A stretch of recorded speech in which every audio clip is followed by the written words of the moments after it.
carta aos Hebreus, então, capítulo 2, verso 9, a santa palavra do Senhor nos diz o seguinte: Vemos, porém, aquele que por um pouco foi feito menor do que os anjos, Jesus, que por causa do sofrimento da morte foi coroado de glória e de honra, para que pela graça de Deus provasse a morte por todos. Provasse a morte por todos. Até aqui. Vamos ao Senhor, mais uma vez em oração, curve sua cabeça comigo. Senhor Deus, nosso bendito Pai, por meio de Cristo Jesus, bendizemos o Teu nome. Sempre. Tua glória é excelente, Senhor, Tua misericórdia, Tua graça nos concederam vida e esse dia do Senhor para estarmos reunidos em Teu nome. Te agradecemos por essa dádiva. Pedimos agora nesse momento que o Teu Santo Espírito nos auxilie a caminhar sobre a Tua Santa Palavra, para que a glória, a majestade, o poder, o amor, a bondade demonstradas por Ti aos Teus eleitos por meio do Teu Filho Jesus Cristo seja amplamente vista, identificada, discernida, guardada nos corações e nos auxilie a viver uma vida de ação de graças que glorifique o Teu santo nome. Pedimos essas coisas, Senhor, no nome santo de Cristo Jesus. Amém. Interessante, irmãos, as curiosidades, as coincidências. Hoje, algumas religiões celebram o Dia de Finados e justamente hoje falaremos sobre a morte do Senhor Jesus Cristo de uma forma não convencional, talvez para alguns dos senhores, mas para a maioria já bem conhecida. Esse tema específico da mensagem de hoje é algo que move muito o meu interior, meu coração, mas eu tenho muito conteúdo para passar para os irmãos, e então eu vou tentar segurar o máximo possível para não me exaltar e não chorar, porque eu vejo como uma doutrina cerne do cristianismo e das doutrinas da graça, das belas doutrinas da graça. Vamos continuar então essa série de mensagens que estamos fazendo, glorificando a Deus pelos 508 anos da Reforma Protestante, comemorado na última sexta-feira, dia 31. Nós vimos que a controvérsia que colocou fogo no parquinho da Igreja Católica Romana foi a queda da venda das indulgências para a construção da Basílica de São Paulo. Lutero escreve, então, 95 teses contra o comércio destas indulgências. Veja, a forma de comércio, ele não era necessariamente contra elas. E no dia 31, então, de outubro de 1517, ele as fixa na porta da capela de Wittenberg. Um mural, como eu já falei para os irmãos, onde eram colocados temas para debate, porque ele ficava anexo à universidade. Passado quase um século, em 1610, na Holanda, alguns discípulos de um professor chamado Jacob Arminio apresentaram às autoridades desta universidade um credo com 5 artigos de fé. A resposta da Igreja Reformada foi, então, refutar os erros do arminianismo, convocando um sínodo, uma assembleia paroquial, onde foram forjados os cânones de Dort. Cânones significa regras padrão, Dort, a cidade da Holanda onde foi realizado. Onde eles afirmaram que cada aspecto da salvação faz parte da obra da graça de um Deus soberano sobre todas as coisas. Então, o homem totalmente corrompido é escolhido incondicionalmente pelo Pai, chamado de maneira irresistível pela regeneração do Espírito Santo, perdoado e declarado justo pelo mérito da obra do Filho de Deus que viveu e morreu no seu lugar e preservado até o final pela providência divina. Eles são comumente chamados de 5 pontos do calvinismo, a qual eu não concordo com essa nomenclatura e prefiro doutrinas da graça, porque tratam simplesmente da doutrina da salvação. Hoje nós veremos o terceiro destes pontos, a doutrina da expiação definida. E eu espero que com a ajuda do Espírito Santo nós possamos responder ao final se Cristo morreu por todos os homens.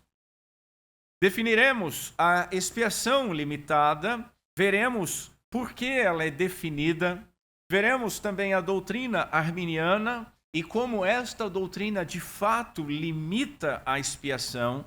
Veremos também algumas conclusões se, ao considerarmos Jesus morrendo por todos os homens, e por fim veremos se há versos arminianos nas Escrituras. Meus irmãos, você pode se perguntar por que estou combatendo nessa série de mensagens tanto o arminianismo? Por que não falar apenas daquilo que é correto, né? E ficar enfatizando o erro? Eu dou algumas razões. Primeiro, porque o arminianismo, gerado dentro da Igreja Reformada, ele cresceu exponencialmente. E hoje, a maioria daqueles que se dizem evangélicos se declara ou é, sem saber, arminiano. Na melhor das hipóteses, nós vimos que às vezes é semi-pelagiano ou pelagiano. Depois, porque suas ideias humanistas e antropocêntricas, voltadas para o homem, encontram espaço no coração do homem caído. Em terceiro, porque ele, e esse é um ponto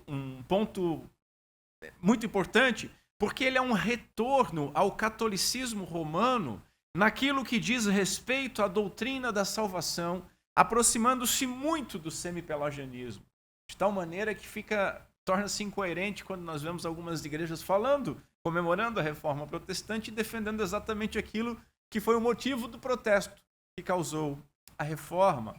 Em quarto, porque a linha entre erro e heresia, meus irmãos, ela é muito tênue. Depois, por causa das constantes críticas à doutrina reformada. Por fim, por amor à bendita Trindade e à sua obra perfeita de salvação. Porque, como escreveu Jonas, a salvação pertence ao Senhor. E assim eu sou animado, junto com Judas, a exortar-vos a batalhardes pela fé que uma vez foi entregue aos santos. E que Deus nos ajude.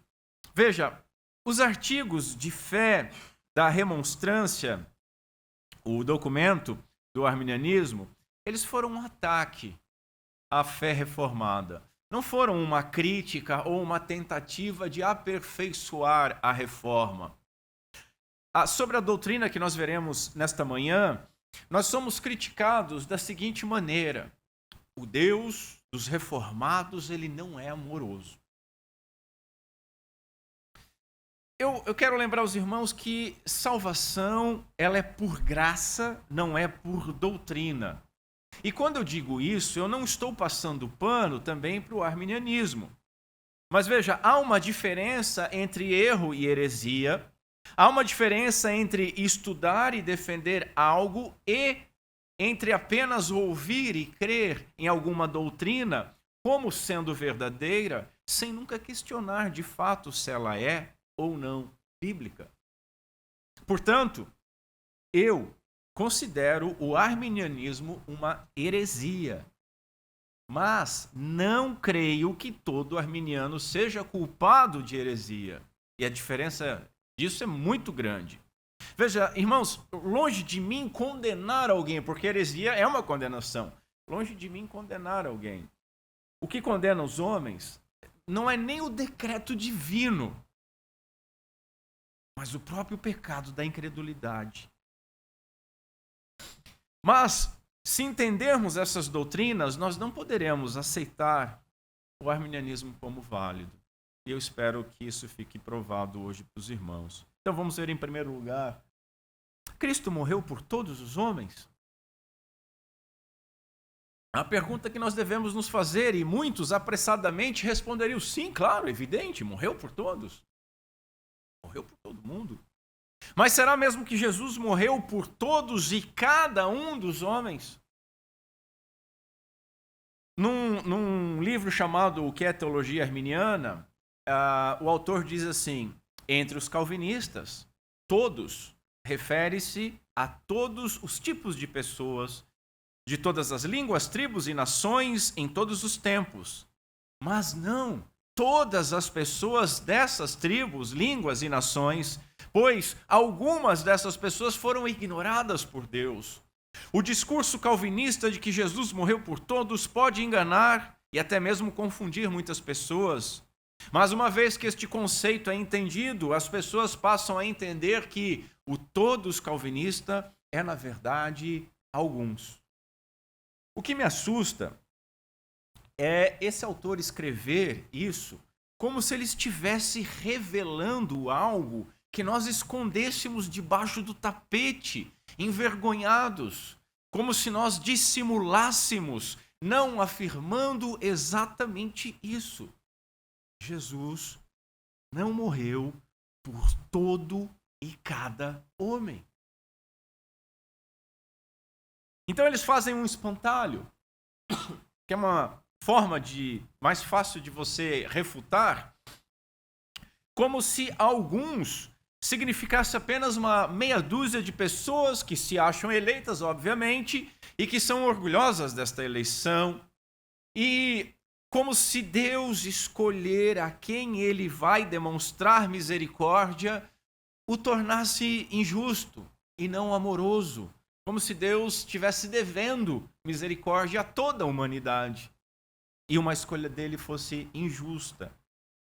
Nós afirmamos claramente, tranquilamente e biblicamente, veja, com temor, amor e extrema reverência e gratidão, que Deus amou o mundo de tal maneira que deu o seu Filho unigênito para morrer por todos os seus eleitos. Vejamos, vamos definir a expiação limitada. A morte de Cristo na cruz, ela inclui diversas coisas, diversas aplicações, digamos assim, que teólogos denominaram, conforme elas vão aparecendo os termos na Bíblia, para nós entendermos. Então, a obra de Cristo na cruz, ela inclui redenção, expiação, propiciação e justificação. Com as exposições em Romanos, hoje, quando eu falo esses termos, essas definições estão mais claras no imaginário dos irmãos, né? Quem não conhece essas expressões fica, poxa, o pastor, acho que ele está falando em línguas estranhas, ele não é disso. Mas vamos relembrar brevemente essas definições, porque são muito importantes. Veja, o que é redenção? Redenção é o ato pelo qual Cristo ele liberta de maneira eficaz os eleitos da culpa, do poder e da penalidade do pecado. Culpa, poder e penalidade do pecado. De que forma? Mediante o preço do seu sangue. Isso é redenção. Ela está intimamente ligada à expiação, pois este é o meio pelo qual a redenção é realizada. Na cruz, nosso Senhor Jesus Cristo, ele expiou o pecado, satisfazendo a justiça divina e garantindo de forma definitiva a libertação daqueles que o Pai lhe deu. Expiação, então, nas palavras do reverendo Anglada, é a morte substitutiva de Cristo na cruz como um resgate para redimir os pecadores da iniquidade. Propiciação, nós vimos há pouco tempo, propiciação é a satisfação da ira divina pelo derramamento de sangue de um sacrifício substitutivo. Cristo, ele substitui o pecador satisfazendo a ira divina contra o pecado. Deus, ele não perdoa pecados, Deus pune pecados. Os pecados dos eleitos foram punidos em Cristo Jesus. E por isso Deus é o justo justificador daqueles que creem.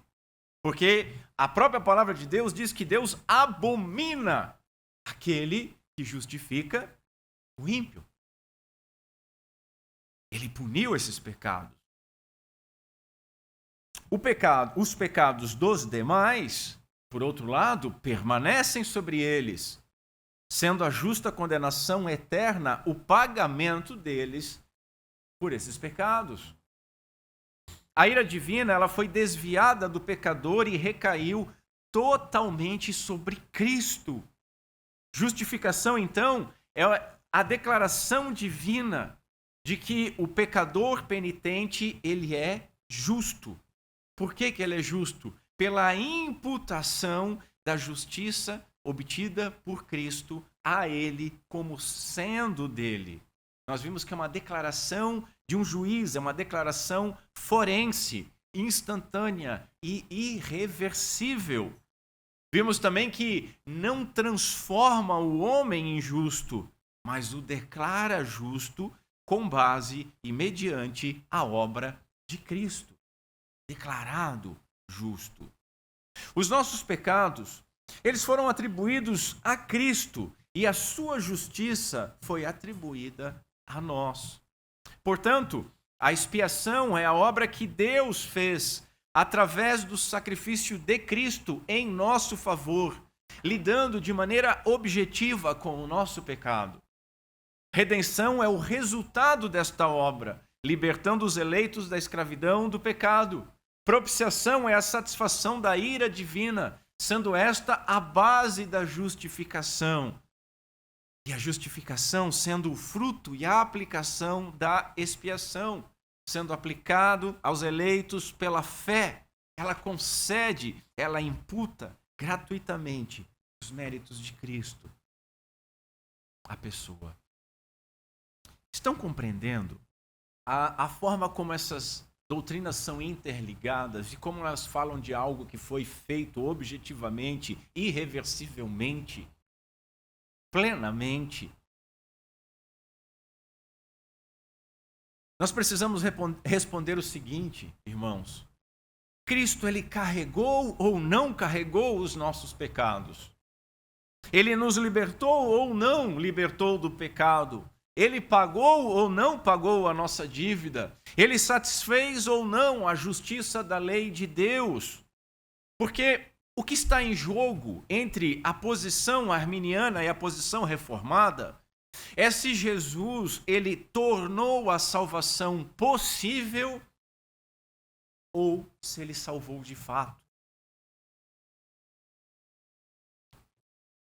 Ele veio salvar o seu povo ou ele veio tornar a salvação possível para o seu povo? Veja, o seu próprio nome responde. Jesus significa o Senhor salva. Lá em Mateus capítulo 1, verso 21, nós lemos o seguinte, nós não lemos assim, ele tornará possível a salvação do seu povo. Não é isso. O que está escrito é, ele salvará o seu povo dos pecados deles. Foi isso que Gabriel anunciou a José. Expiação definida, vamos entender isso. Ela é suficiente, o que Cristo fez, ela é suficiente para todos, mas eficiente apenas para os eleitos. Vejamos por que limitada, ou definida, ou particular, né? São nomes dessa doutrina, expiação limitada, expiação definida ou expiação particular. O mais conhecido é limitada. A doutrina, ela diz que a morte de Cristo, ela teve um propósito definido para com um povo exclusivo, de propriedade exclusiva de Deus, e não um propósito geral para toda a raça humana. A morte do nosso Senhor Jesus Cristo, ela foi intencional. ela foi eficaz e exclusivamente em favor do seu povo para salvar infalivelmente. Vou repetir, para salvar infalivelmente apenas este. Cristo, ele não morreu para providenciar uma possibilidade, para apenas tornar possível a salvação de todos, mas ele morreu para realmente redimir aquele povo que o Pai lhe deu, a qual ele estava sendo representante e substituto. O seu sacrifício efetua a completa satisfação da lei de Deus, pagando completamente o preço pelos pecados do seu povo, garantindo assim a fé e o arrependimento para a salvação destes, como nós vimos na semana passada. O Pai aplica aos eleitos os méritos do Filho Jesus Cristo por meio da ação do Santo Espírito de Deus, toda a Trindade trabalhando. Veja, irmãos, ao dizer expiação limitada ou expiação definida, que eu prefiro, nós não estamos limitando o poder da morte de Cristo, mas o propósito. Deixe-me ilustrar, para os irmãos clarearem isso. Jesus, ele tem poder para curar todas as pessoas? Sim ou não? Tem. Tem poder. Mas quando ele foi ao tanque de Betesda, haviam lá muitos doentes que ficavam naquele lugar para receber a cura por uma crendice que eles tinham de um anjo mexer a água e tal. Não vamos entrar nesse detalhe, vamos entrar no detalhe que haviam muitos doentes reunidos no lugar e vai o Filho de Deus com poder de curar todos os doentes do mundo, o que seria curar aqueles homens que estavam lá. Todos eles precisavam de cura, correto? Mas ele curou a todos? Não. Vocês estão limitando o poder dele. Não, ele não curou a todos. Ele curou apenas um homem. Mas por que isso, pastor? Olha, ele tinha poder para curar a todos, mas ele tinha um propósito apenas para com um daqueles enfermos. Isso diminui o poder de Cristo? Mas de maneira alguma. E note, é Jesus quem ofereceu a cura para aquele homem. Jesus ofereceu a cura. Não podemos apelar para a falta de fé dos demais enfermos, irmãos. Não podemos nem estabelecer a fé do homem que foi curado, porque nós lemos no texto que foi vacilante, né? Ah, não, eu queria, mas vai alguém antes e tal. Como a causa da cura. A causa da cura foi simplesmente o propósito de Jesus Cristo para com aquela pessoa. Assim é a expiação definida. Ela é limitada na intenção, no propósito, no alcance, sendo definido este alcance pelo decreto soberano de Deus. Mas ela é ilimitada em valor e poder. Nós não diminuímos o valor, muito menos o poder, mas entendemos o propósito. Um teólogo arminiano, ele escreveu o seguinte, que essa doutrina é indubitavelmente o ponto de maior fraqueza e vulnerabilidade, do calvinismo. Esse é o ponto fraco, o calcanhar de Aquiles do calvinismo. Eu já creio, meus irmãos, ser um dos pontos mais fortes, belos, digno de espanto, de louvor, de adoração, de temor, de perplexidade, de dobrar os joelhos humilhados diante do Senhor. Porque isso aqui, entendendo isso aqui, nós conseguimos entender muito melhor eleição, perseverança dos santos e tudo mais. Veja, não foi Calvino, não foi nenhum dos reformadores, nem dos puritanos, mas foi o próprio Senhor Jesus Cristo quem disse: muitos são chamados, mas poucos escolhidos. Ele não disse muitos são chamados, mas poucos realmente tinham fé. Ou poucos realmente alcançaram. Não, escolhidos. Esses poucos foram descritos por João no livro de Apocalipse como uma grande multidão que ninguém podia enumerar, de todas as nações, tribos, povos e línguas, em pé diante do trono e diante do Cordeiro. Note que na visão de João, João vê a igreja reunida de alguma forma. Há um número limitado, definido, estabelecido. Inumerável? Sim. Mas há. Meus irmãos, não há dúvida de que o valor da obra de Cristo seria suficiente para cobrir os pecados de toda a raça humana. Não é esse o ponto. O ponto é qual o propósito da sua morte, por quem o nosso Senhor Jesus Cristo morreu. Perguntando de outra forma para fazer o irmão raciocinar, será que o nosso Senhor derramou o seu sangue em vão? Vejamos então quem realmente limita a expiação de Cristo. Limitando a expiação para chamá-la de ilimitada. Deus decretou salvar um povo. E aquilo que Deus quer fazer, Ele faz. Quem pode parar a Deus? Quem pode resistir à sua vontade? Cristo veio ao mundo com uma missão, como nós já vimos, morrer para salvar o seu povo, os seus pecados. Meus irmãos, ele falhou ou ele cumpriu essa missão? Note como isso é sério. É por isso que eu fico indignado com alguns ataques. Jesus falhou? Quem impedirá o Todo-Poderoso? Meus irmãos, o nosso Senhor Jesus Cristo, ele não pode falhar. Nós já estabelecemos que a expiação definida é limitada em propósitos e alcance, não em valor, sendo definida pelo decreto soberano de Deus. Agora, observe, o arminianismo, ele inverte esta definição.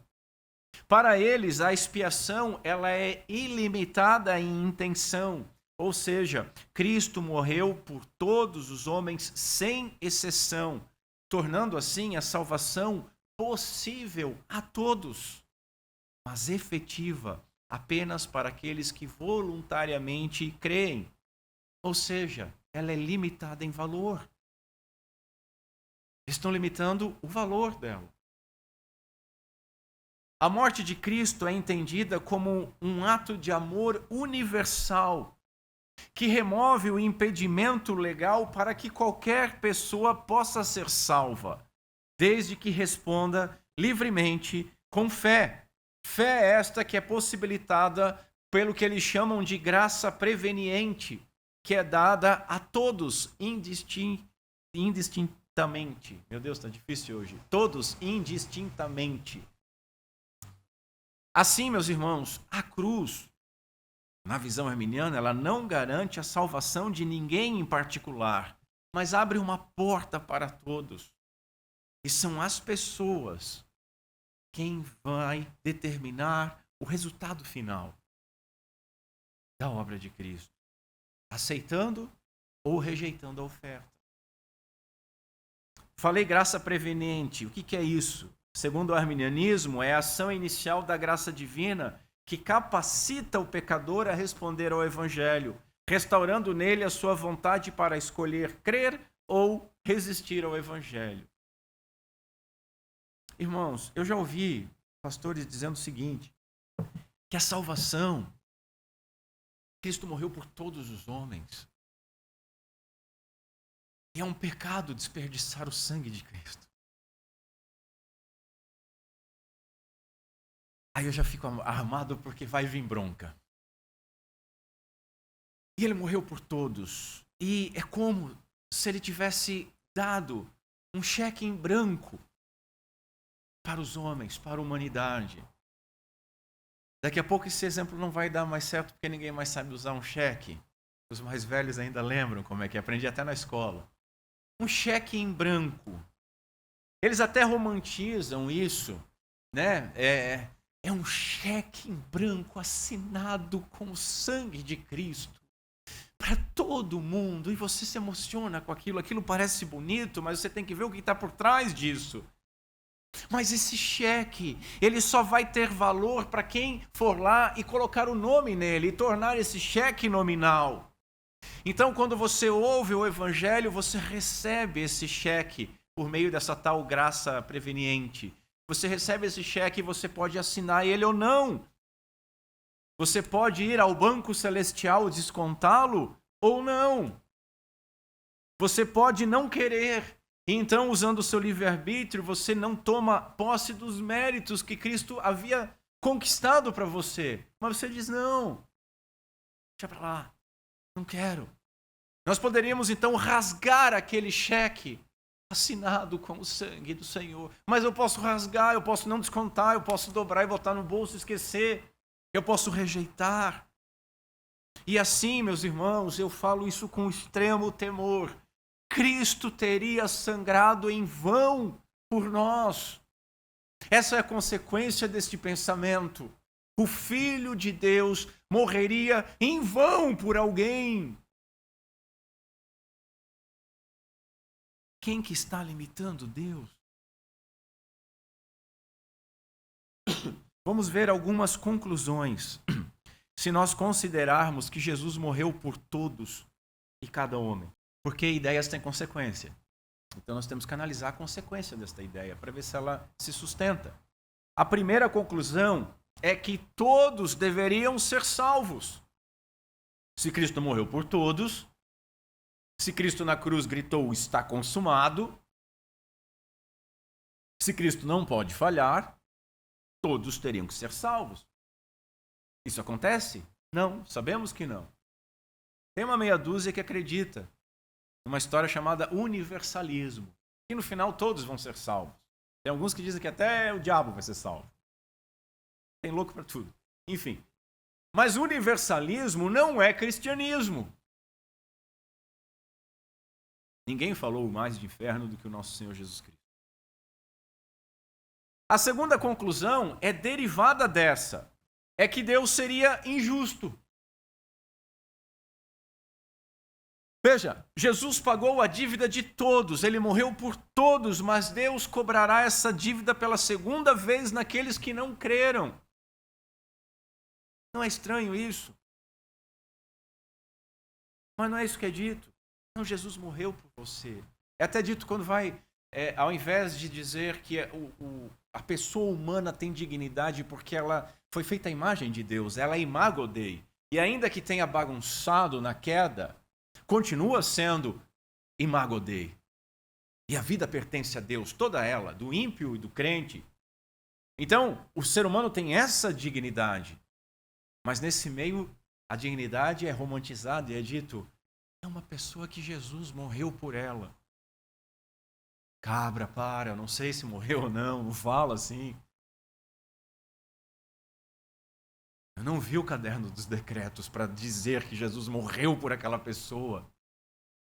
Isso é sério. Deixa eu ilustrar isso aqui. Ah, tá, e aí? Não. Você tá... Vou narrar uma situação que eu já vivi, que aí fica melhor. Você está no velório de uma pessoa ímpia. A pessoa, ela trabalhou muito para perder toda chance de graça e misericórdia e para arrumar ao abismo. A família está triste, desce caixão, aquela coisa toda. Aí, de repente, chega o irmão do seu lado, irmão de fé. Cara, gente boa, bonito, garboso. Mas me solta uma pérola dizendo assim, que tristeza, né? Jesus morreu por essa pessoa e agora ela vai para o inferno.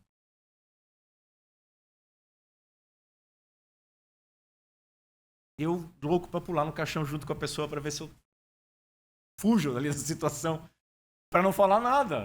É difícil. Vocês me conhecem? Permita-me ilustrar isso aqui, irmãos. Imagina o seguinte, todos vocês me devem uma certa quantia. todo mundo deve uma certa quantia. Então o Carlos, ele decide me pagar. E o Carlos vai lá e paga por todos vocês. Não, ó, tá aqui. O valor de todos e cada um dos irmãos. E aí, o Jackson testemunhou isso e ficou todo animado. E aí o Jackson vai correndo no Vinícius. Vinícius não estava aqui, Vinícius estava em casa fazendo a barba. O Jackson chega lá e diz para ele: escuta, o Carlos pagou a nossa dívida, nós não devemos mais nada para o pastor, você não deve mais nada, eu não devo mais nada, ninguém deve mais nada para o pastor. Mas o Vinícius, ele olha de lado, ele diz: olha, eu não creio. Ou então ele diz: não, eu não aceito. Eu não acredito que o Carlos tenha pago a minha dívida. Então eu digo: muito bem, tranquilo. Você não acredita que o Carlos pagou a sua dívida. Eu recebi o pagamento pela sua dívida. Você não acredita? Então tá, eu vou cobrar ela de novo de você. Você continua me devendo. Ganho 2 vezes.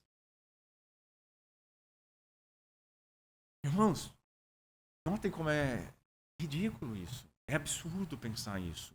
Deus entregou o próprio Filho e Cristo pagou a nossa dívida. Cobrar novamente essa dívida dos incrédulos faria de Deus injusto. Isso é um absurdo, só falar isso em voz alta já é absurdo. Em Romanos nós falamos bastante sobre Jesus ser o nosso substituto, ele nos substituiu, o nosso representante, ele nos representou. Ele é o segundo Adão. Também falamos sobre ele ter satisfeito completamente a lei de Deus e a sua justiça.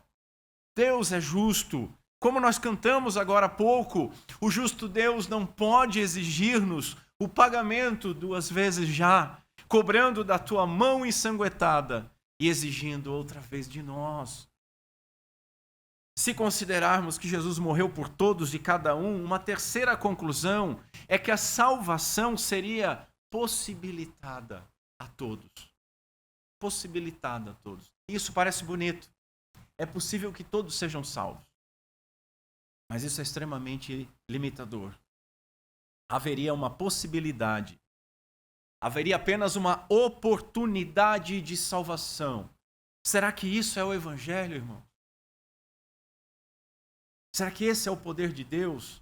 Será que essa seria uma boa nova? A boa nova do Evangelho não seria o poder de Deus para a salvação de todo aquele que crer, mas a proclamação de uma oportunidade de salvação para quem quiser. O que isso significa? Presta atenção, isso é importante. Qual o significado disso? Uma possibilidade de salvação significaria que Jesus não salvou ninguém eficazmente. Se é uma possibilidade, ele não fez.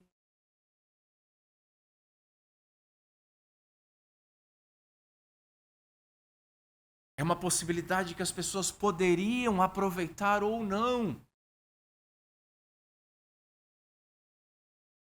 Jonas 2:9, ao Senhor pertence a salvação? Não, a salvação pertence a um homem. E ele é que vai definir isso. Quem limita a morte de Cristo, meus irmãos, é essa ideia arminiana, afirmando que Jesus morreu por todos, mas na realidade não morreu por ninguém. Porque se é por todos, é por ninguém. Ele criou apenas uma possibilidade àqueles que creriam. E os defensores dessa doutrina, eles não sentem vergonha de diminuir o poder de Deus para fazer aquilo que ele deseja. Não dá para chamar de todo-poderoso alguém que é limitado pelo desejo humano. Eles não sentem vergonha em limitar a sua soberania, em determinar e levar a termo aquilo que ele quer, tentando provar que isso faria dele injusto. Quem és tu, homem, para discutir isso com Deus? Pode a coisa formada falar aquele que formou, por que me fizeste assim?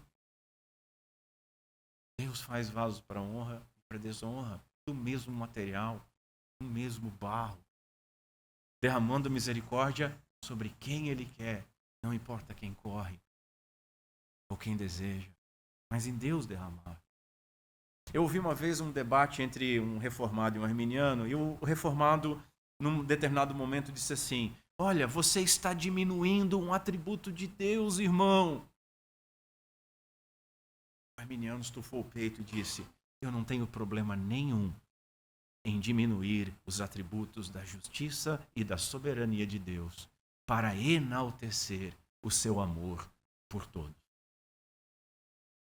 Isso não é evangelho. Isso é alargar a porta que é estreita. Isso não é cristianismo. O arminianismo diminui o poder de Deus para, em primeiro lugar, exaltar o seu amor, o amor de Deus, como se Deus fosse tão somente amor, completamente destituído dos demais atributos. Em segundo lugar, eles fazem isso para exaltar a vontade do homem. E ao fazer isso, diminuem o amor, diminuem o poder e a soberania de Deus. E diminuem a eficácia da obra do nosso Senhor Jesus Cristo, dizendo que ele falhou.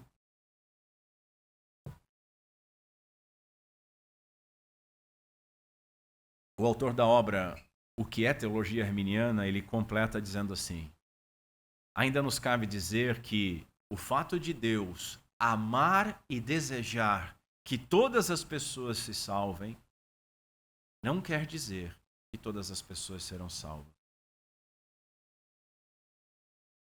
Ele está tentando se defender do universalismo, mas ele falou mais do que ele queria dizer. Ou seja, ele está afirmando que Deus deseja fazer algo, mas não pode. Que o que pode é Deus ser frustrado. É ele querer salvar alguém, mas não poder. O que pode é Deus lançar no inferno alguém que ele amou. Eu te amo, mas eu estou te lançando no inferno, eternamente. O que pode é Jesus morrer por alguém em vão. Está consumado, mas nem tanto. Eles fazem Deus ser injusto, cobrando novamente aquilo que foi pago. Eles fazem Deus ser fraco, dependendo da vontade do homem. Deus ser frustrado, amando e sacrificando o seu filho único amado por pessoas que ele queria salvar, mas não consegue, porque o homem não quis crer. Se considerarmos que Jesus morreu por todos e por cada um, uma quarta conclusão é: poderia ser que ninguém se salvasse. Porque se Cristo não morreu por ninguém definido, apenas criou uma possibilidade para todos, há também uma possibilidade de que todos rejeitassem e ninguém seria salvo. Nessa situação hipotética e ridícula, Jesus teria morrido completamente em vão. É uma conclusão lógica e absurda. Mas Cristo, meus irmãos, ele não veio possibilitar. Glória a Deus por isso. Cristo ele veio salvar o seu povo. A sua morte alcançou eficazmente aquilo que o Pai havia proposto na eternidade primeira. Na cruz, Jesus bradou: está consumado. O que está consumado? Isaías, profetizando 900 anos antes, nos dá uma luz sobre isso. Ele verá o fruto do trabalho de sua alma e ficará satisfeito. Quando eu leio isso, eu não consigo não imaginar os olhos do Redentor envoltos por sangue e suor, olhando para fora do tempo e olhando para cada um dos filhos de Deus que ele estava representando. Olhando para nós, para todas as gerações, todas as línguas, povos e nações, aquela multidão inumerável, está consumado. Ele verá o fruto do trabalho de sua alma e ficará satisfeito. O meu servo, o justo, com o seu conhecimento, ele sabe quem justificará a muitos, porque as iniquidades deles levará sobre si. Glória a Deus. O evangelho não é possibilidade de salvação, mas é comunicação de uma expiação realizada em favor de um povo específico, escolhido por Deus e definitivamente realizado por Cristo Jesus na cruz do Calvário.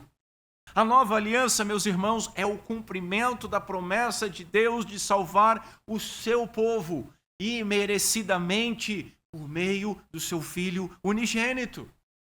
João capítulo 10, Jesus diz: eu sou o bom pastor e conheço as minhas ovelhas, e das minhas sou conhecido. Assim como o Pai me conhece a mim, também eu conheço o Pai, e dou a vida por quem? Pelas minhas ovelhas. O que é mais fácil, meus irmãos? Vamos atuar por outro lado. O que é mais fácil? Você orar por alguém ou você morrer por alguém? O que é mais fácil? Pensa um pouquinho. Você orar por alguém ou morrer por alguém? Né? Se Cristo, nós lemos na liturgia, João 17, se Cristo nem mesmo orou por alguns, ele teria morrido por eles. Era mais fácil ele orar por todos. Verso 9 diz assim: eu rogo por eles, não rogo pelo mundo, mas por aqueles que me deste, porque são teus. Eu estou rogando por aqueles que tu me deste, porque são teus, não pelo mundo. Aí alguém, né? Não, o pastor está cometendo uma falácia, porque aqui ele está falando dos apóstolos. Claro que ele está falando dos apóstolos. Aqui ele estava orando junto com os apóstolos, mas observa no verso 20: e não rogo somente por estes, mas também por aqueles que pela tua palavra hão de crer em mim. Você, eu. Tanto o sacrifício quanto a intercessão são aspectos do ofício de redentor do nosso Senhor Jesus Cristo, como nosso sumo sacerdote. O sumo sacerdote oferece sacrifício e oferece intercessão. E Hebreus e Paulo vão dizer que ele vive a interceder por nós. Então esse aspecto é muito importante. Agora pergunto, ele morreria por aqueles por quem ele nem mesmo orou? Por que ele morreria por todos se orou apenas por alguns eleitos? Paulo diz: quem intentará acusação contra os eleitos de Deus? É Deus quem os justifica. Quem os condenará? É Cristo Jesus quem morreu, ou melhor, quem ressuscitou, o qual está à direita de Deus e também intercede por nós. Por nós. Vejamos os versos arminianos. Existem versos arminianos? Isso aqui eu copiei de um título de um capítulo de um livro. Esse título ficou na minha cabeça. Eu nem lembro do capítulo, mas isso ficou na minha cabeça. Porque se você vai ler um livro, primeiro você tem que ler o índice, né? Aí eu estou ali, né? Versos arminianos. Irmãos, não existe versos reformados, calvinistas, luteranos, católicos, arminianos nas Escrituras. Não tem nada disso. É tudo bobagem.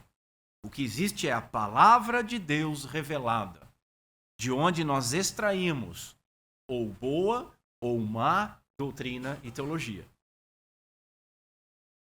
Os chamados versos arminianos, eles não contradizem, mas eles confirmam essa doutrina, porque essa doutrina é bíblica. Vejamos o texto que nós abrimos essa exposição, Hebreus 2:9.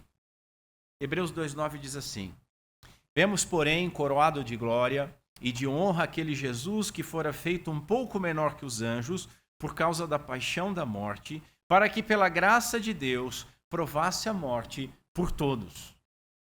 Note, olhando já no português, não está dito todo homem, mas por todos, em favor de todos. A expressão grega, ela dá uma ênfase no benefício, não na quantidade. Então, não é todos os homens. Jesus experimentou a morte em favor de todos aqueles que lhe foram dados pelo Pai. Não por todos sem exceção. Tem que ver o próprio contexto. Veja, o contexto imediato. O verso 10 diz assim: muitos filhos. Falando de muitos filhos. E o verso 11 está falando dos que são santificados. Ou seja, dos eleitos, dos crentes. Portanto, Hebreus 2,9 está falando assim: Cristo ele sofreu a morte em favor de todos os filhos que Deus determinou salvar, do seu povo, da sua igreja. Mas nós não temos medo da Bíblia. Vamos ver uns outros textos bacanas. 1 Timóteo 2, 4, 6. Esse é clássico. Deus quer que todos os homens sejam salvos e venham ao conhecimento da verdade, porque há um só Deus e um só mediador entre Deus e os homens, Jesus Cristo homem, o qual se deu a si mesmo em preço de redenção por todos, para servir de testemunho a seu tempo. Agora, acabei com a mensagem. Ele está falando aqui de todos. Várias vezes. E veja, todos aqui, realmente é todos. Não dá para... não, significa no grego. É todos. Só que nós não podemos isolar o texto. De quem que Paulo está falando aqui? A regra básica de interpretação. Quem, quando, por quê, para quê? Veja o verso, nesse capítulo, verso 1 a 6. Paulo diz assim: admoesto-te, pois, antes de tudo, que se façam súplicas, orações, intercessões e ações de graças por todos os homens. Quem são todos os homens? Verso 2. Pelos reis e por todos que estão em eminência, para que tenhamos uma vida quieta e sossegada em toda piedade e honestidade. Parece que ele está falando de classe de homens. Mas continua. Porque isto é bom e agradável diante de Deus, nosso Salvador, que quer que todos os homens sejam salvos e venham ao conhecimento da verdade. O evangelho não é de nicho, não é de gueto. O evangelho não é para pobre, não é para rico, não é para branco, não é para preto. É para todos, inclusive para os reis, inclusive para os senhores de escravo da época. No contexto, Paulo está falando das autoridades, o qual se deu a si mesmo em preço de redenção por todos, todo tipo de pessoa. O texto está afirmando que Cristo morreu pelo seu povo de toda classe de pessoas, reis, autoridades de todos os povos, de toda classe social, cor e sexo. E veja, é exatamente isso que está ensinando o famoso texto de João 3,16. O que diz lá? Porque Deus amou o mundo de tal maneira que deu o seu Filho unigênito para que todo aquele que nele crê não pereça, mas tenha a vida eterna. O que o texto está apontando? Deixa eu pedir ajuda aqui para o puritano John Owen, que escreveu uma obra baseada nesse texto, uma obra também muito interessante para o dia de hoje, A Morte da Morte, na Morte de Cristo. Ele argumenta sobre esse texto dizendo que a palavra mundo não significa toda a humanidade sem exceção, mas sim toda a humanidade sem distinção. Isto é, pessoas de todas as nações, línguas e povos, e não apenas judeus. Porque no contexto imediato esse era o problema. Nós estamos ainda com o ministério de João Batista atuando. Nós temos uma controvérsia muito grande entre os fariseus e os gentios, os não-judeus. Depois vai ter os judaizantes. Segundo Owen, o foco do texto não é a extensão numérica da expiação, mas a espantosa qualidade do amor de Deus. Ele amou um mundo caído, rebelde e inimigo, e desse mundo escolheu por sua graça soberana aqueles a quem daria vida eterna por meio da fé. Fé esta que ele mesmo vai conceder. Ele acrescenta ainda que se Cristo morreu igualmente por todos, então todos deveriam ser igualmente salvos. Caso contrário, a intenção divina seria frustrada. Isso é um absurdo. O texto confirma que a expiação foi eficaz e definida, garantindo infalivelmente a salvação dos eleitos, e não apenas tornando a salvação possível. Olha o verso 18. Todo mundo gosta de João 3,16, mas ninguém gosta de João 3,18. Diz assim: quem crê nele não é condenado. Mas quem não crê já está condenado. Porquanto não crê no nome do unigênito Filho de Deus. Não está dizendo que quem não crer será condenado. Não, já está condenado. É vaso para desonra. 2 Pedro, capítulo 3, verso 9, nós lemos o seguinte: o Senhor não retarda a sua promessa, ainda que para alguns a tenha por tardia, mas ele é longânimo para conosco, não querendo que alguns se percam, senão que todos venham a arrepender-se. Agora pegou. Agora ficou difícil. Quem são esses todos? De novo, exercício, com quem que Pedro está falando? Verso 1 desse capítulo ele diz assim: amados, escrevo-vos agora esta segunda carta. Quem são esses amados que Pedro está escrevendo a segunda vez? Aí a gente tem que ir para o capítulo 1, verso 1. Lá o Pedro vai estar dizendo com quem que ele está falando. Simão Pedro, servo e apóstolo de Jesus Cristo, aos que conosco alcançaram a fé igualmente preciosa pela justiça do nosso Deus e Salvador Jesus Cristo. Aos que conosco alcançaram a fé igualmente preciosa. Ficou claro? Deus é longânimo para convosco. Com todos? Não. Com todos vocês, os crentes, daquela comunidade que Pedro estava escrevendo, a qual nós aplicamos então para a igreja hoje. Não querendo que nenhum pereça, nenhum ser humano, não, nenhum daqueles. Senão que todos cheguem ao arrependimento. Todo e cada ser humano, não, os eleitos daquela comunidade. No intervalo entre a primeira e a segunda vinda de Cristo, Deus está trazendo todas as suas ovelhas à salvação. Nós, diz Pedro, segundo a sua promessa, que aguardamos novos céus e nova terra.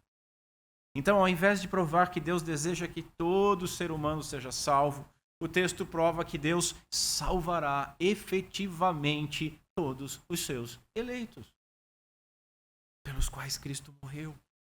E isso se harmoniza com Mateus, capítulo 11. Texto também muito conhecido. Jesus proclama alguns ais famosos, né? Ai de ti, Corazim, ai de ti, Betsaida, porque se em Tiro e Sidom fossem feitos os prodígios que em vós se fizeram, há muito que teriam se arrependido com saco e cinza. E tu, Cafarnaum, que foste erguido até o céu, serás abatido até o inferno. Porque se em Sodoma tivessem sido feitos os prodígios que em ti se operaram, teria ela permanecido até hoje. Os termos que Jesus usa são muito fortes. Se Deus desejasse realmente que todos fossem salvos, por que ele não fez esses sinais em Sodoma, em Tiro e em Sidom? Note que o próprio Senhor afirma que mediante esses sinais eles teriam se convertido.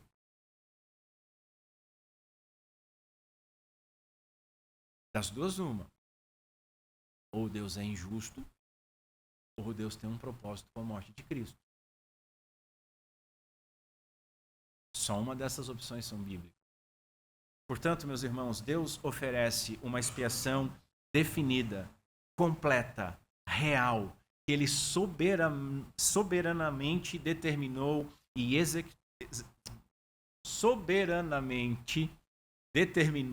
executou por meio de Cristo na cruz do Calvário.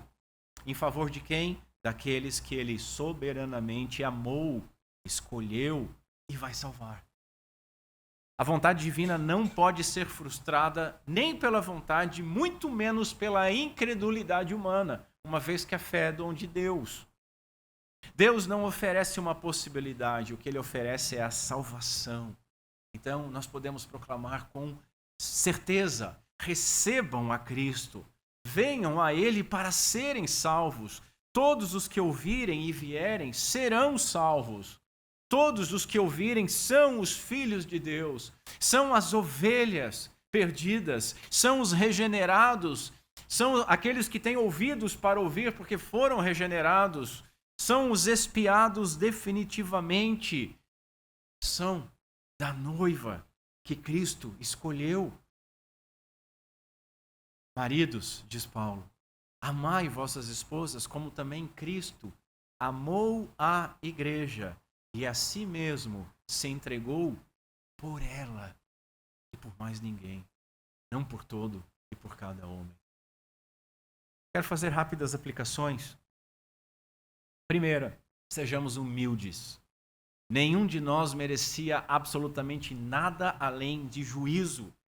Mas aprouve a Deus, ele se agradou em nos escolher, nos salvar e enviar o seu Filho para isso, morrendo em nosso lugar, pagando a nossa dívida por sua livre e soberana vontade para a glória do seu nome.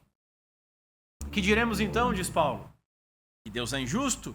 De modo nenhum, pois ele diz a Moisés: terei misericórdia de quem eu tiver misericórdia e terei compaixão de quem eu tiver compaixão. Assim, pois, isto não depende de quem quer ou de quem corre, mas de Deus usar misericórdia. Sejamos humildes. Segunda aplicação, apreciemos e desfrutemos da nossa dependência completa de Deus. Não há nada mais glorioso que essa dependência. Enquanto a chamada graça preveniente cria uma possibilidade, a graça salvífica regenera filhos. Aquele que em vós começou a boa obra a aperfeiçoará até o dia de Cristo Jesus, porque é Deus quem efetua em vós tanto o querer como o realizar, segundo a sua vontade. Portanto, irmãos, a graça, ela não vem nos ajudar, ela não vem nos auxiliar, ela não vem criar uma possibilidade. A graça divina vem regenerar, ressuscitar de fato aqueles por quem Cristo morreu. Outra aplicação, coloquemos nossa confiança e segurança totalmente em Cristo. Em Cristo. Se o Pai nos escolheu e Cristo morreu por nós, todos os nossos pecados foram pagos. De tal maneira que nós estamos seguros nas mãos do nosso Salvador e de lá ninguém pode nos remover. Deus não pode ser frustrado. Não pode haver incerteza da nossa parte, meus irmãos. Creia em Deus, creia na obra de Cristo, creia no poder da Santa Trindade.